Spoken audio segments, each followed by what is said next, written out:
This Honorable 12 Sangguniang Panlalawigan hereby declares the province of Benguet under a state of calamity.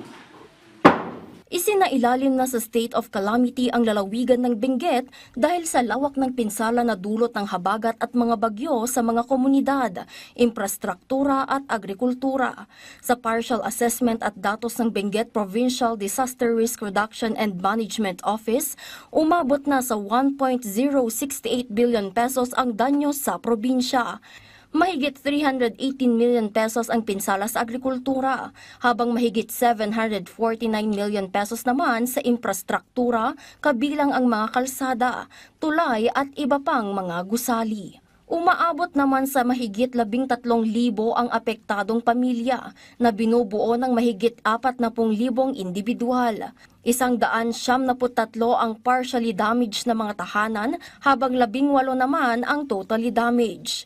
Nailista naman ang 5 kataong nasawi habang 3 ang sugatan. Kung may deklarasyon kasi ng under state of calamity, katulad ng ginawa ng isang bayan sa ating dalawang bayan sa Benguet, magagamit na po yung QRA po. Mahigit kumulang 38 million pesos ang Quick Response Fund na magagamit para sa mga naapektuhan. Ibaga ti kaduan, kat ay no-declare tayo, at amin iti assistance.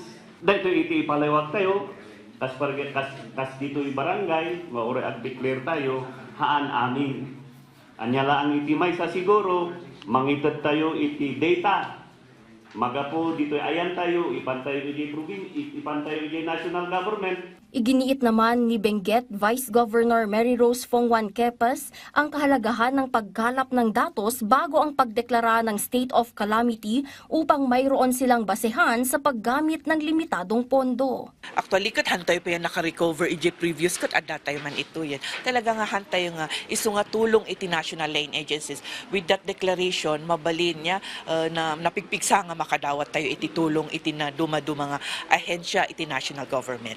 Maliban rito, inaasahang ire-realign ng gobyernong panlalawigan ng Benguet ang ilan sa kanilang mga pondo, kasama ang pondo para sa Adivay Festival upang magamit na karagdagang pondo sa pagtulong sa mga apektado. Jezreel Kate Lapizar, para sa Bayan.